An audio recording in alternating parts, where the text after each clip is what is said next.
I am for the child who's had 7 addresses in a single year because she's in foster care, because her father abused her, and her mother couldn't believe her. She is the child I am for. I am a volunteer child advocate. I am you. Florida residents call toll-free 866-341-1425.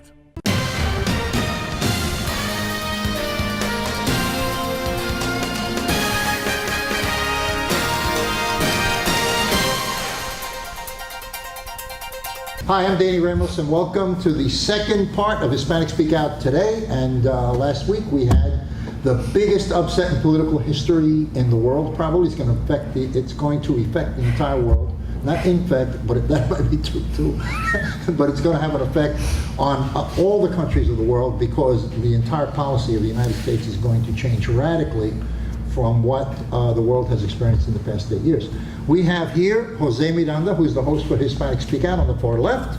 And then we have this lovely lady. Introduce yourself as? Tatiana Serrano, Boricua beer. And? Bill Garlington, conservative author. And Danny Ramos. I'm a registered independent, but everybody tells me, not everybody, just Jose tells me that I'm a Republican. Yes, all right. So Jose, you go first. You're out of the closet now. You're like, yay! Go ahead, you go first. What do you want to know? What do you feel, I mean, there's a lot of feelings out there about what's happened, and... This has been a very interesting 18 months. Mm-hmm. We have seen, on the one side, a candidate create a machine to run from state to state to state. And on the other hand, we've seen a guy with no machine, no anything, who has been able, with a whisper, to condemn the process of candidates that were up against him, to badmouth them and out of the race, all the way down now to beating the Secretary of State, despite the polls saying the otherwise. The polls were wrong, horribly wrong, okay? And we're left with a humongous question mark as what the future is going to hold, because this particular president-elect doesn't have any policies whatsoever, has never indicated of a policy whatsoever, has indicated he's never shown his tax records ever, and he has insulted everybody from the living and the dead, practically, and he still managed to become the 45th president so what does that of the tell United you? States. What does that tell you? I think that the country is divided. I think it's divided along racial lines. I think we have a very deep-rooted division. Mm-hmm. I think that we have to work on healing that divide. I think, for lack of a better terminology, people that are not colored, of skin color, are afraid and have been frightened to the degree that they have voted for the first time in some cases. Farmers have been terrified. The Muslim menace is coming. Okay, a lot of things that are happening. Not that they may not have valid concerns with education and alike. Okay, the stuff that they're concerned with, financial things about eating and stuff like that. But I think the information is not out there to the degree that they made that. Okay. I think America is going to regret what they did tonight.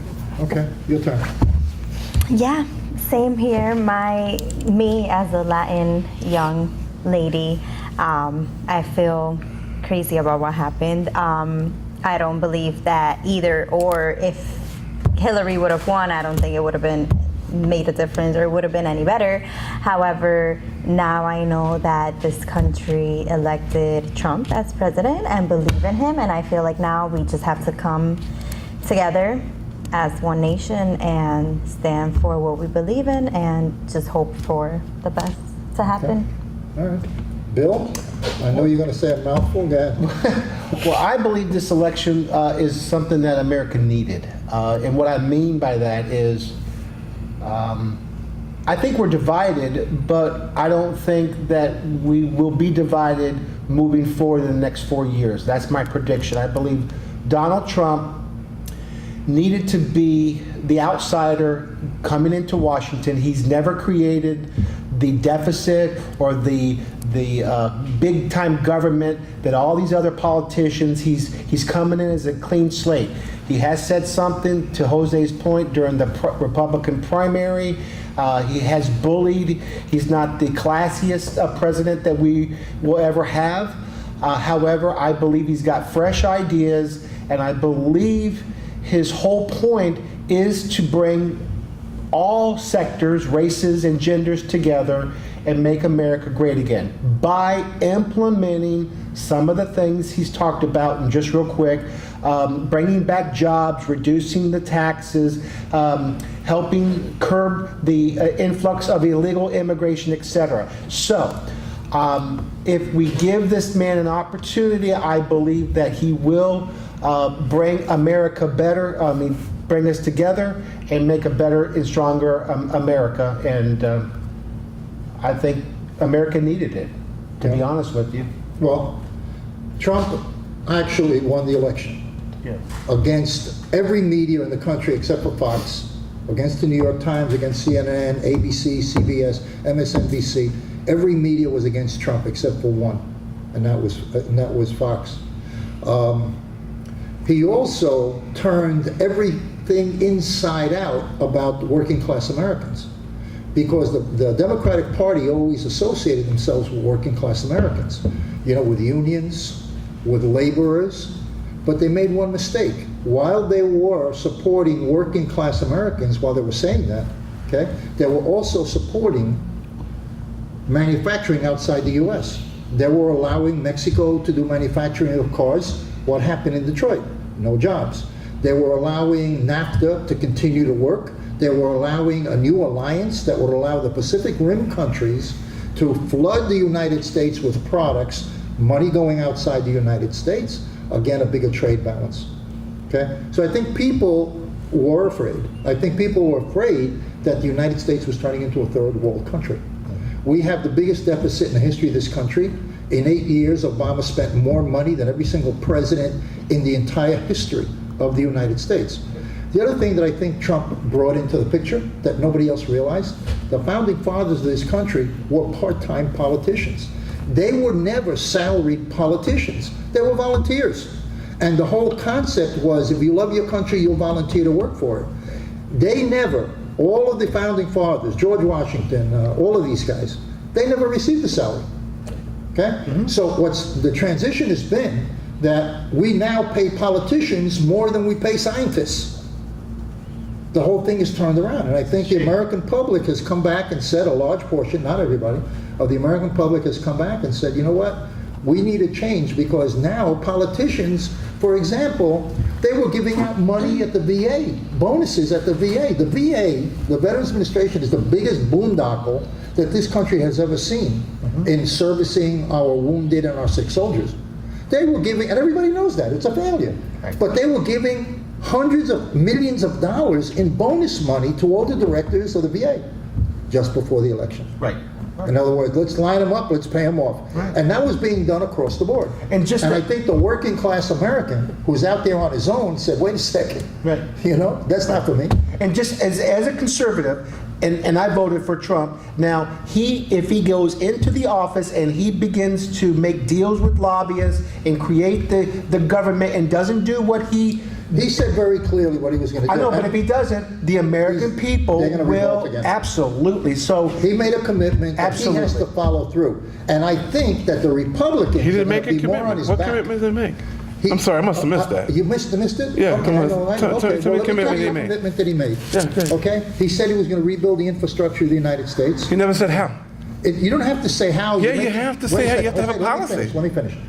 He's going to do it. He said he was going to do it, okay? He said that he was going to make the inner cities a major priority to bring back jobs to the inner cities. How is he going to do it? That's up to his whole cabinet. He never said it. It's okay. You gotta have ideas. Well, I tell you what, you got to give him a chance, Jose. You have to wait and say. He never came through with a policy. What did Obama say when he came into office?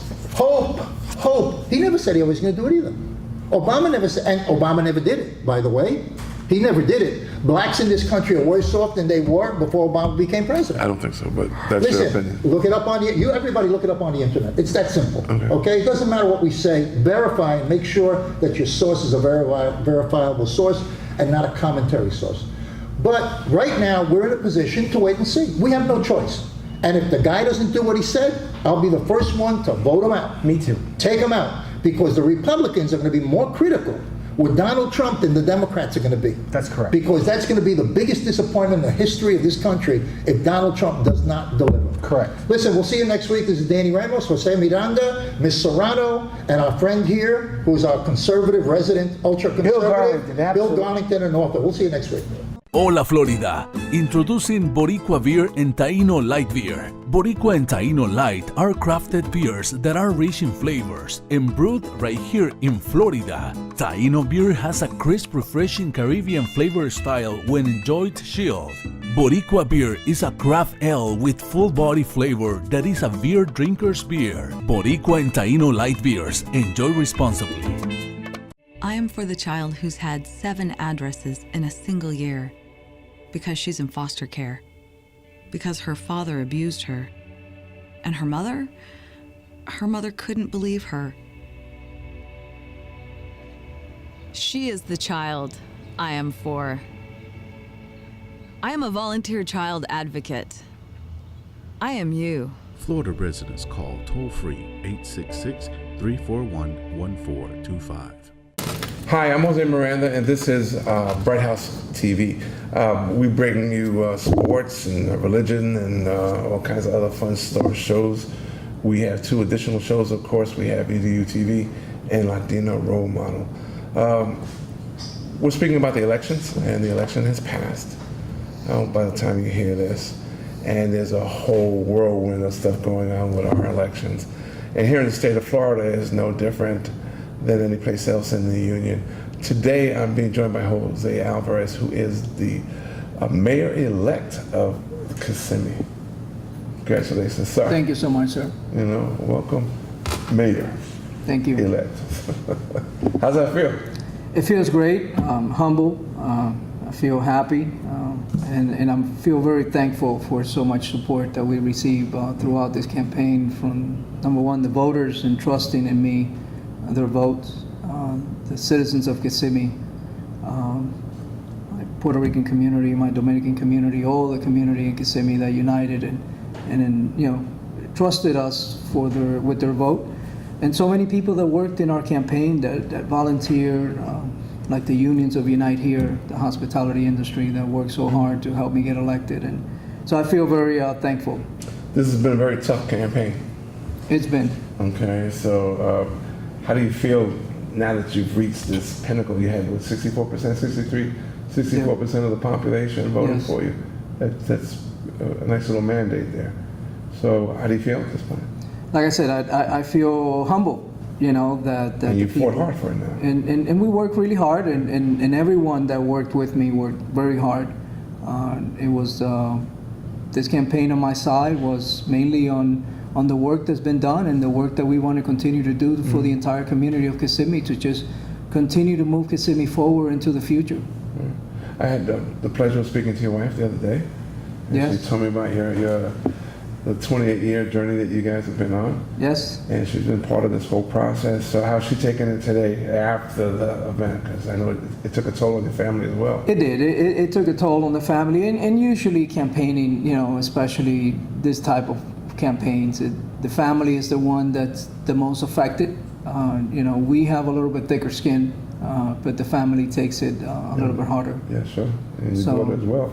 Yeah, she's happy, and right now she's resting. She's worked really hard. She's the rock. She's my strength, Okay. and she's been that for 28 years. Okay. What do you plan to do now? You're the man now. Well, Now, you have this town that's allegedly been all over the place, depending on which side of the block you've been hearing the news on. So how do you bring everybody together now? So now the number one task is to get the community united, and we're already in conversations to do that. Myself and several elected officials and several community leaders, not only from Kissimmee, but from Orlando, we're gonna start meeting and putting our heads together on how to get the community back together again. So that's the number one priority that I have right now in hand. What's been great about this, even though the top of the ticket seemed to have fallen apart horribly last night, the Hispanic community, we had a lot of our elected leaders elected, including yourself, which speaks a lot for the venue. Do you have a thing where you want to do something in the first 50 days, first 100 days? Like I said, number one priority is to get the community together. Right. We cannot move forward until we do that. Once we get this moving, I want to continue on the projects that I have, the project that we have for the families that live on those motels, Right. that we have to make sure that we put them in permanent housing for themselves and get them out of those motels and give them a better life. Continue with the projects we have with our airport, with the businesses. There's a lot of projects that I worked on in the past 4 years as commissioner. And these are projects that are ongoing, and hopefully within the year or two complete them, and then move on to new projects that we have at hand. Do you feel that you've gotten a mandate to go forward, and will you extend and be more creative in your responses to government, such as the LGBT folks, drugs and stuff like that? Are you going to be more inclusive of the neighborhood? I've always been. That's why one of my endorsements was Equality Florida, because of the work that I've always respected them. And so I've always worked with them and make sure that they got the respect that they deserve. And my doors have always been open this past 4 years as a commissioner, and they will remain open. Okay. I work for the people. That's who I work for. They're my bosses. That's who I answer to. And that's what I've done for the past 4 years. Have you spoken to your opposing partner there in crime there, Mr. Otero?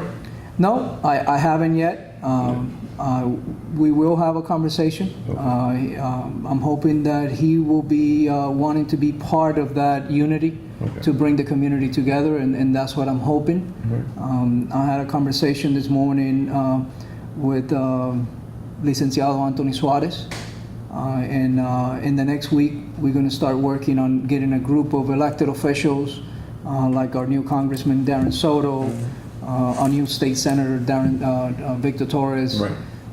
John Cortez, Amy Mercado, and others, and hopefully other community leaders that will unite not only in Kissimmee, but hopefully in the entire Central Florida area. The top of the ticket, I don't think really affected you that much. However, I will ask you this as it did show a lot of divide among Latinos.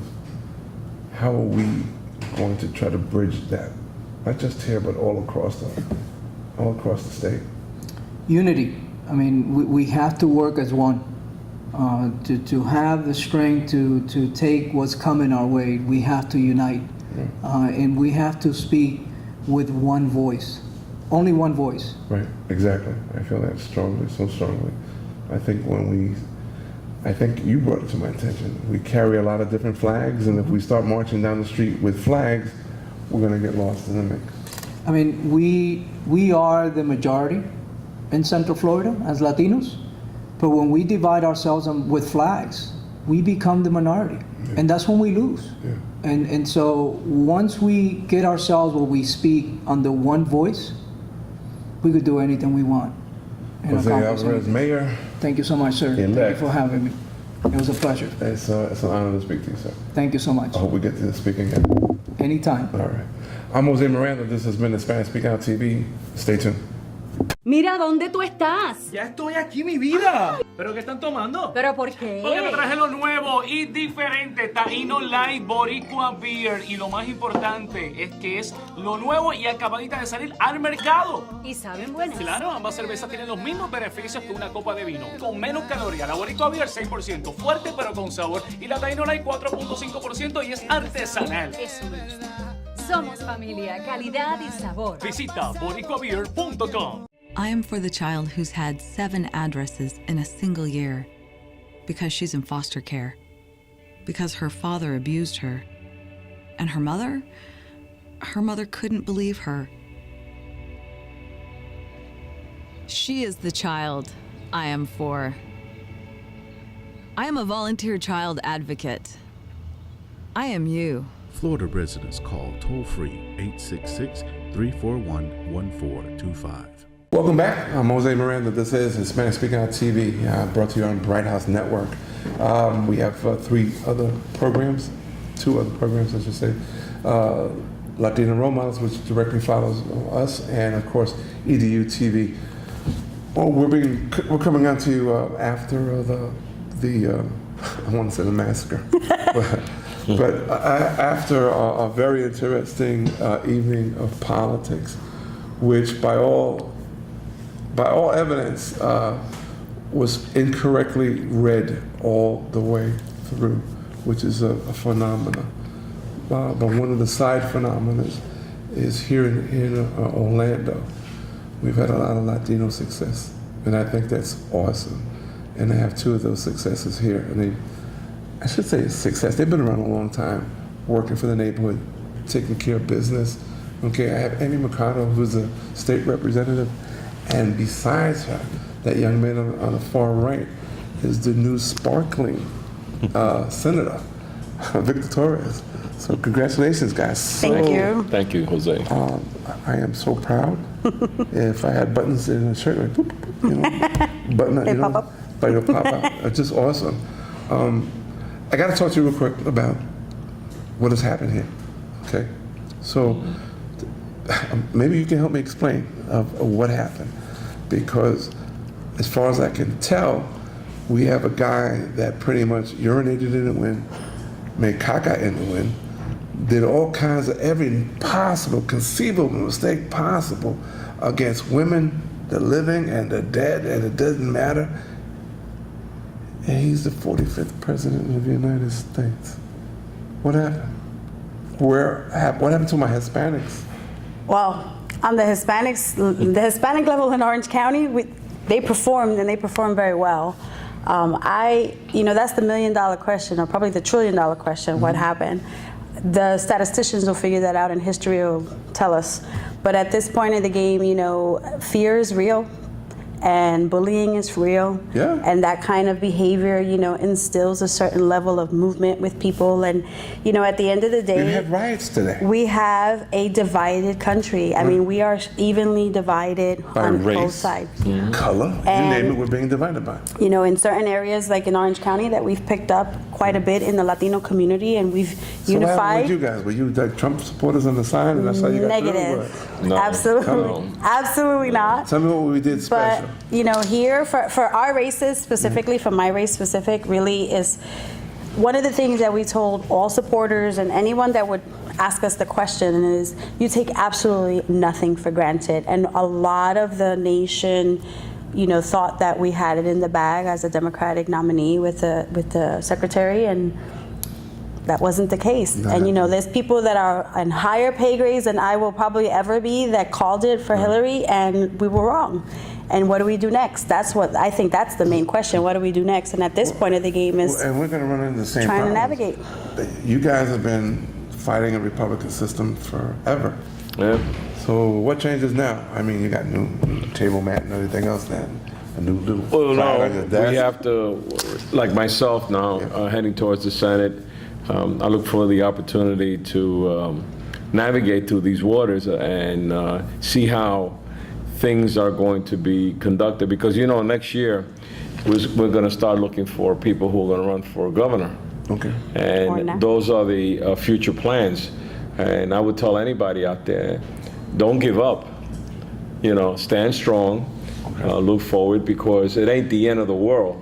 It's just the beginning of a new era, and see if they themselves can handle the job, because you've put them, or somebody has put these guys in office to run this country. Right. And having that responsibility, to me, like I was saying to you before, the president-elect has to learn that you're not a boss. you are guided by laws. You have 3 branches of the executive branches that you have to deal with. So you just can't say, I want this. No, it's not going to happen that way. Right. They're going to tell him, this is the law, this is what you can do, submit it and present it to the legislator. And you know you have the Supreme Court, which will oversee if that is in violation of the constituents of the people. So you do have checks and balances, and he's gonna find out that these checks and balances work in our best You're interest. assuming that even the Republicans are going to take a different stance that they've been, where it's no, no, no, no, and a dash of more no. So what's going to change? How are you guys going to help change it? I could say what we're going to do locally, and that is just continue fighting for the needs of our community. You know, our community is right here. Politics is local, and as much as the national conversation hits us to the heart, what affects us first is our local laws, so our local pieces at the state level and the municipalities. So we're just going to continue working in the community. You know, people want to see folks like us that live like they live, representing them and understanding that we're actually there to help them. What's the message you want them to get in the next 50 days or so? To the people in our community, what he just said, don't give up. This is just the beginning. And honestly, part of the deal is they want us to give up. This is when we have to stand fast and stand firm and push forward. You know, you have to. At the end of the day, like I said earlier, we are split, you know, basically 50-50 in the country. There's no way that either side is going to be able to do anything on their own. We have to develop those partnerships and those relationships on both sides. The right can't do it without the left, and the left can't do it without the right. And honestly, that's what you want. You want to be able to have people forced to have conversations and navigate this process. Forced to interact. We got about a minute left. What policies do you think you want to enact locally that we haven't had? I want to continue working within our economic structure in Florida, our healthcare structure in Florida, now more than ever, especially under the attacks that the Affordable Care Act is going to have, supposedly, because we don't know yet. That was part of the campaign promises from President-elect. And of course, you know, at the end of the day, our children, we need to make sure that we fully fund public education in Florida. Those are my priorities. That's what I'm going to continue to focus on. It's always gratifying to know that we have to stand on our values and what we've been fighting for all this time in the last 4 years as a State House representative. There's been issues after issues in education, underfunding of our schools, of our children, and undocumented students. And we need to continue that struggle and make sure that our workers, like minimum wage, those are issues that I feel our families are going through. But not only our families, but the entire workforce in Florida, because many people have 2 or 3 jobs. They're going through the same things. Right. So, you know, those are issues that hit the pocketbook, but we have to tell people, look who's running the show, start evaluating what they're going to do for us in the community, and make sure that we keep messaging and letting people know what we're up against. Guys, again, totally congratulations. I mean, you have my blessings, and I wish you Godspeed to get everything. Don't forget us, the little people. And, Never. And we're part of the little people. And we will continue to fight that good fight along your sides. Okay? That's right. You know, at the end of the day, I would like to say, you know, it's about our community. The community put us there. The community will keep us there, and we have to keep fighting together. Alone, we can't do it. Together, yes, we can do it. That's right. Thanks, Todd. Okay, thanks for hanging out. Thank you for having us. And hang out with me again, okay? I'm Jose Miranda. This has been the Spanish Speak Out TV. We'll see you again next time. Same place.